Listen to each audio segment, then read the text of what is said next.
Barakatah Yahweh, Barakatah Yahushai, Barakatah Yahweh, Barakatah Yahushai, Barakatah Yahweh, Barakatah Yahushai, Ba'ashar HaKadosh. I want to give double honors to our elder apostles of great millstone who rule well. Peace and blessings, health and wellness in the house of David the elect. I was the high spirit, we in Judah. So I want to go something that was on my spirit. It was, basically going into the prophecies comfort us in hell, man. All right, you know what? Everybody has an opinion, but the prophecies comforts us in hell. All right, and what do I mean by that? Well, when you're an Israelite man, so-called Black, Hispanic, Native American, all right, in America, in Esau's rulership, everybody has a negative opinion about you as a collective. You know, you might think he's more superior. You know, you might be on a job. This white boy, this so-called white boy, he doing this little slick superiority condescending bullshit. Eve think you a basic ass nigga. Another basic nigga in America. All right, everybody has an opinion, but the prophecies comforts us in hell. All right, whatever you're going through, the way the Most High set up this thing, you're gonna be bitter. It's a bitter sweetness that comes with this truth. The bitterness is the hell you catch, right? But the sweetness is the prophecy, knowing that this is not gonna be the end all, man. See, the 2/3 of our people, they don't understand that a kingdom is about to be established, all right, after this kingdom, man. 2/3 of our people, they just think the way the world is and how the so-called white man is in power, that's how it's always been, that's how it's always going to be.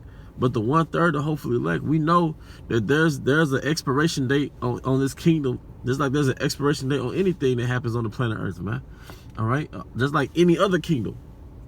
All right, so so-called white man is in his pride, all right, in his pride, which pride is a behavior that's right before a fall. According to the scriptures, pride goes before a fall.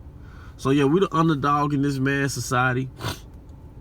All right, we're the underdogs. We're the last, as it says in the scriptures, the first should be last and the last should be first. All right, so we're the last in this kingdom. All right, we get the tail end of something positive and the first portion of something negative. All right, everybody has an opinion. When you leave out your house, you're subject to a narrative that you didn't write about yourself. You're subject to an opinion. All right, a perception that you didn't create for yourself.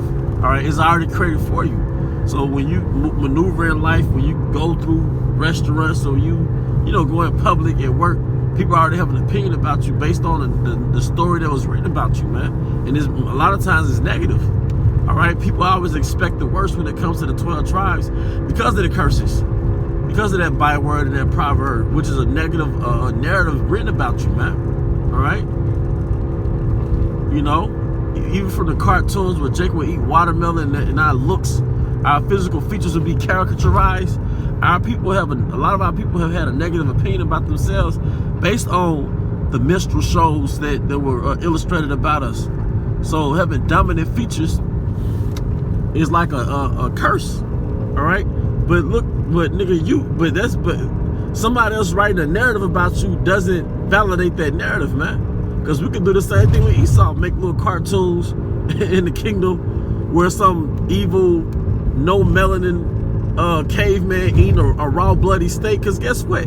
You actually eat raw bloody steaks. So yeah, they made cartoons about us eating chicken and watermelon. But look, nigga, you can have the same, I guess you call him, he is a nigga. You can do the same thing with him with those bloody steaks, man. With that base, or have some, that's how they had the birth of a nation that happened, the original birth of a nation. After slavery, they had a Jake, Edomite posing as Jake, chasing down a so-called white woman, and she was rescued by the KKK. Well, we could have the same thing with you in the illustration. You going after some 8-year-old, man, and you getting rescued by the almighty brothers, the brothers that teach, you know what I mean. Get rescued by the Black Panther, just whatever. Those same things will be written about you, but the thing is, it'll be true. All right, but nonetheless, prophecies comfort us in hell, man. No matter what type of bitterness you catching, whether at the house, at home, or in your mind, in your flesh, in your body, in sickness, or in your job, prophecies comfort us in hell, man. All right, but hey, with that, I hope you brothers and sisters will edify. To the next time, shalom.